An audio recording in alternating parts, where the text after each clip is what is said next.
Good morning बच्चों। आज अपन पढ़ेंगे उपभोक्ता की बचत, कंज्यूमर्स सरप्लस क्या है।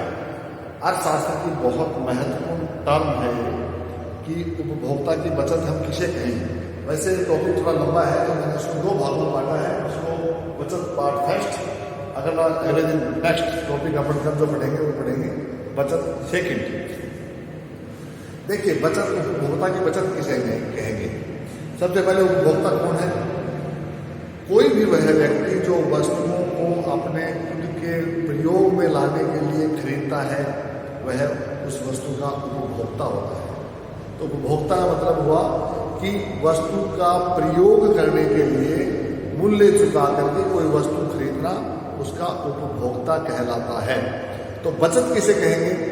अब बचत का एक बहुत सीधा सा शब्द समझिए, बहुत सटीक शब्द में आपको समझाना चाहता हूं कि कोई भी वस्तु जिसको प्राप्त करने के लिए या जिसको खरीदने के लिए हम कोई कीमत चुकाने के लिए तैयार होते हैं। सामान्यतः क्या होता है कि बाजार में वस्तु की कीमत प्रचलन में होती है। जैसे आप मान लीजिए आपको पेन लेना है, पेन की कीमत 10 रुपये है, आप बाजार में 10 रुपये में पेन मिल जाएगा।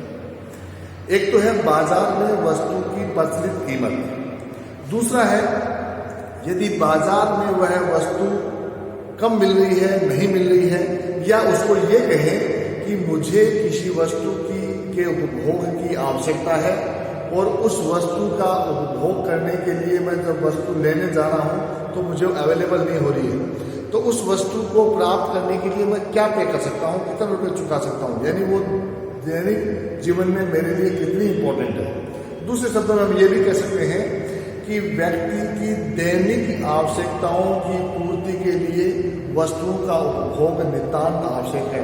कुछ वस्तुएं ऐसी होती हैं जिनका उपभोग करना व्यक्ति के लिए अनिवार्य है। कुछ वस्तुएं विलासिता की होती हैं जो न मिले तो भी काम चल जाता है। अनिवार्य विषय वाली वस्तुएं जैसे आपको पानी पीने के लिए आवश्यक है, पानी पीना जरूरी है, आपको पानी पीना ही पड़ेगा, पानी खरीदना ही पड़ेगा, पानी लेना ही पड़ेगा। भोजन आपके लिए आवश्यक है, भोजन आपको करना ही पड़ेगा, भोजन के लिए आपको पे करना ही पड़ता है। अब उस पानी या उस भोजन के लिए, या मैं पोस्ट कार्ड, बहुत छोटा सा उदाहरण है, पोस्ट कार्ड पोस्ट ऑफिस का एक माध्यम है पत्र व्यवहार का। पोस्ट कार्ड जैसे 15 पैसे में, 20 पैसे में, 25 पैसे में पोस्ट कार्ड मिलता है। तो ये चीज़ें आपके जीवन में बहुत इंपॉर्टेंट है, लेकिन इनकी कीमत बहुत थोड़ी सी कीमत हमें चुकानी पड़ती है। पानी का वाटर का बिल आपको आता है महीने का 200, 300, 400, 500 रुपये बिल मैक्सिमम आता होगा, लेकिन वो पानी आपके जीवन की रेखा है, लाइफ लाइन है आपकी। पानी नहीं है तो आपके पास कुछ नहीं है, आप जिंदा नहीं रहेंगे। तो 500 रुपये में आप पूरा परिवार, घर, सब कुछ पानी आप पी रहे हैं। अब यहाँ बचत की अपन बात करते हैं तो बात ये होती है कि जो आपको उपभोग करने के लिए आवश्यक सामग्री है, उस आवश्यक सामग्री को प्राप्त करने के लिए आप क्या पे कर सकते हैं। मान लीजिए पानी और वाटर रिक्शा पानी आपके घर में नहीं आए तो आपको पानी लेना है, पानी पीना पड़ेगा, पानी पीना पड़ेगा तो पानी खरीदना ही पड़ेगा। खरीदने के लिए आप उस पानी की क्या कीमत देने के लिए तैयार हो जाते हैं। जो कीमत आप उस पानी की को परचेज करने के लिए देने के लिए तैयार हो जाते हैं और वास्तव में जो आज आप चुका रहे हैं, 2 चीज होगी ना, यानी उस वस्तु को प्राप्त करने के लिए कितनी कीमत आप देने के लिए तैयार हैं और वास्तव में बाजार में कितनी कीमत आप उस वस्तु की दे रहे हैं। 2 मूल्य हो गए। इन दोनों के अंदर बीच में जो डिफरेंस है वो डिफरेंस ही उपभोक्ता की बचत कहलाती है। जैसे मान लीजिए पानी आपके 400 रुपये महीने में आपका पूरा परिवार पानी पीता है और पानी नहीं मिलने की अवस्था में आपको वही पानी अगर बाजार में, क्योंकि आपकी आवश्यकता है, वो पानी आपको बाजार में 1000 रुपये में मंगाना पड़े, टैंकर मंगाना पड़े, 1000 रुपये लगे, 2000 रुपये लगे। तो जो 2,000 रुपये का टैंकर मंगाते हो, यानी इतना आप पे करने के लिए तैयार हो, तभी आप पे कर रहे हो। 2000 रुपये का टैंकर आपके घर में आकर के पानी पड़े, या आप रूटीन में आपको उसको 400 रुपये, 200 रुपये आप चुका रहे हैं, वो इन दोनों का डिफरेंस जो है, बीच का अंतर जो है, वही उपभोक्ता की बचत है। मैं एक दूसरा उदाहरण पोस्ट कार्ड का भी दे रहा हूँ आपके सामने। मान लीजिए पोस्ट कार्ड का बाजार में मूल्य 25 पैसे है और वही पोस्ट कार्ड यदि आपको उपलब्ध नहीं होता हो और आपको पोस्ट कार्ड प्राप्त करने के लिए या ऐसा पत्र प्राप्त करने के लिए जिसके द्वारा आप अपने भावनाएं दूसरी जगह भेज सकते हैं, आपको अगर 1 रुपया चुकाना पड़ता है तो वो 1 रुपया जो आप चुकाने के लिए तैयार हैं, तत्पर हैं, और वास्तव में आपको 25 पैसे पोस्ट कार्ड देने पड़ते हैं, दोनों का डिफरेंस है, वो आपके लिए उपभोक्ता की बचत कहलाएगा। देखिए, उपभोक्ता की बचत का सबसे पहले जो विचार आया था वो फ्रांसीसी अर्थशास्त्री थे, फ्रांसीसी अर्थशास्त्री ड्यूपिट नामक फ्रांसीसी अर्थशास्त्री ने सबसे पहले उपभोक्ता की बचत नाम से ये विचार उसका सबसे पहले दिमाग में आया। उसके बाद मार्शल ने इसका बहुत निरीक्षण करके, बहुत गहन अध्ययन करके मार्शल ने इसके बारे में वैज्ञानिक विश्लेषण किया और उसने उपभोक्ता का लगान शब्द, एक नया शब्द उसने बताया कि ये उपभोक्ता का लगान है। और उपभोक्ता के लगान के बाद जैसे जैसे थोड़ा समय और निकला, बाद में यह उपभोक्ता की बचत के नाम से बाहर कहा जाने लगा।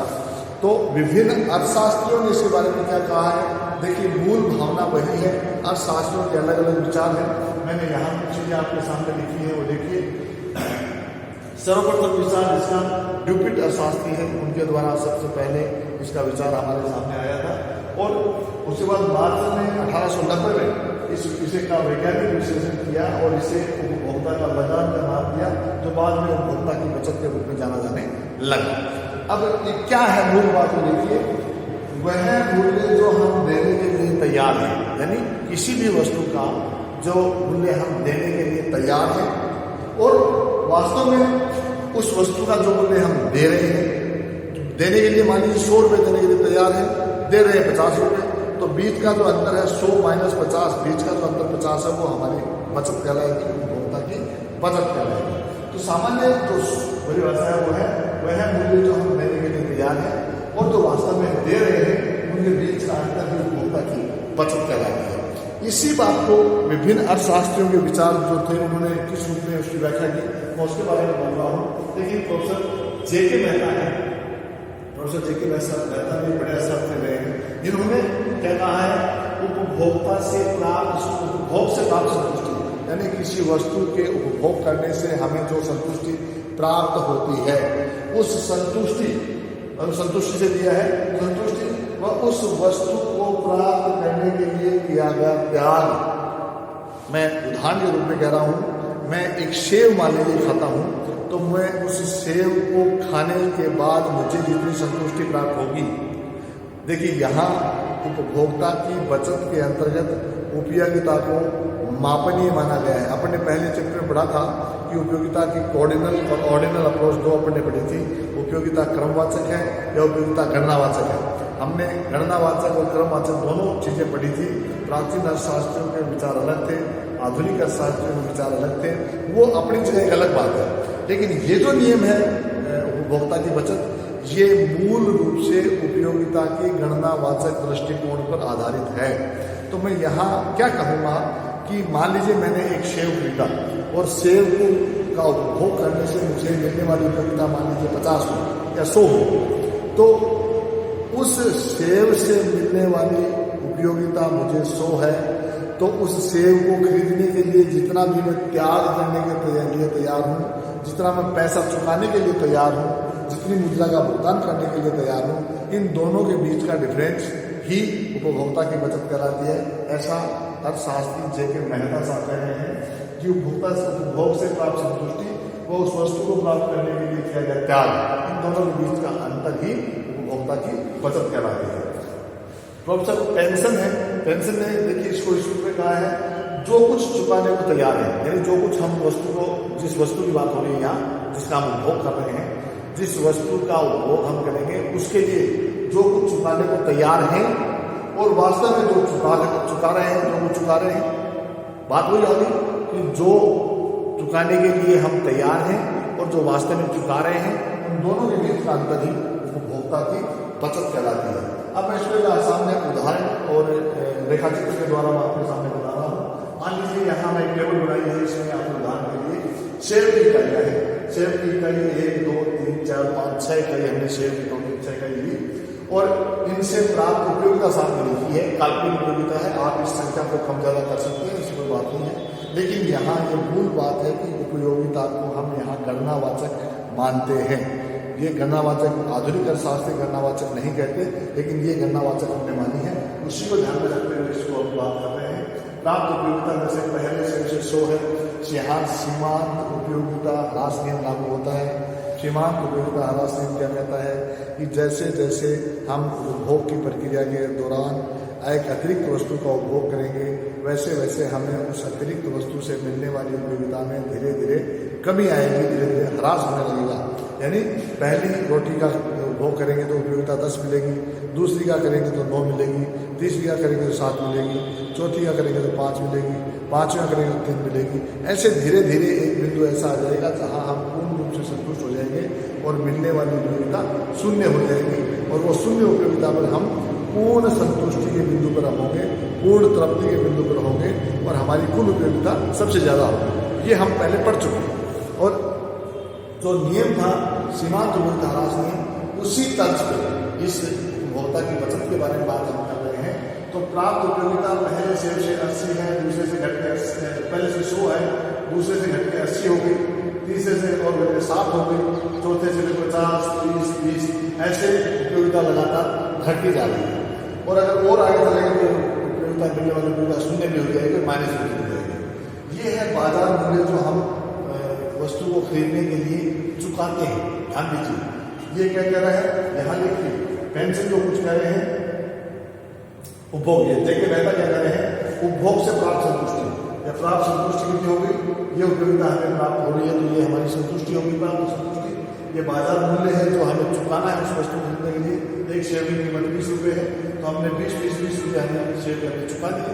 तो इनके आधार पर उपभोक्ता की बचत क्या है, 100 minus 20 80, 80 minus 20 60, 60 minus 20 40, 50 minus 20 30, 30 minus 20 10, 20 minus 20 0। यानी जो हम चुकाने के लिए जो उपभोग से हमें प्राप्त हो रहा है और जो हमने उस उपभोग के लिए चुकाया है, क्या है, तो ये हमारे सामने उपभोक्ता की बचत आ गई। अगर टोटल योग के बारे में बात करें तो हमारे कुल उपयोगिता या कुल संतुष्टि हमारे 340 हो रही है, कुल भुगतान या त्याग हमने 120 का किया है, तो ये हमारी टोटल उपभोक्ता बचत 220 आ गई। इसको हम डायग्राम के रूप में जब देखेंगे तो हमने वस्तुओं को 2 भागों में बांटा है। एक तो है विभाज्य वस्तुएं और एक है अविभाज्य वस्तुएं।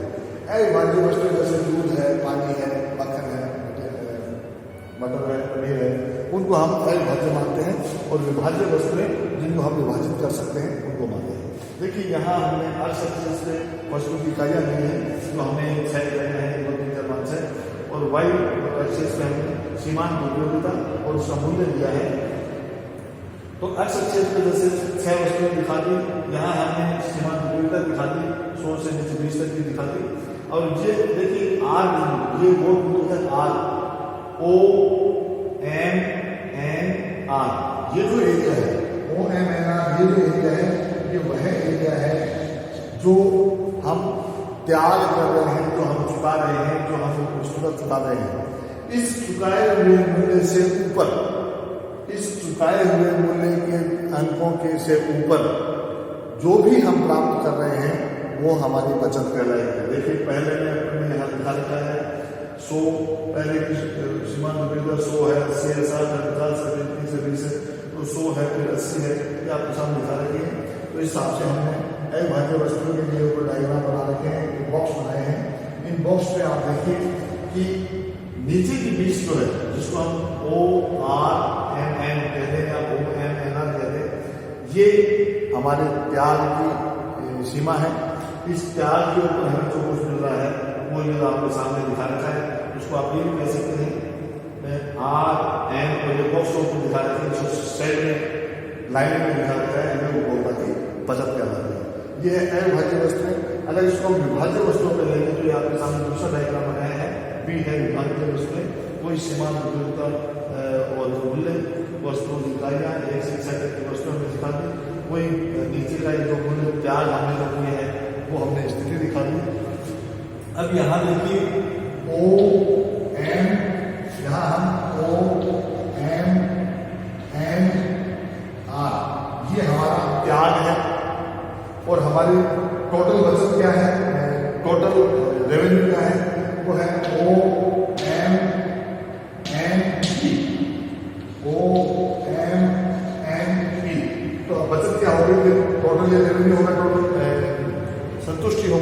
या इसको टोटल उपयोगिता कह सकते हैं।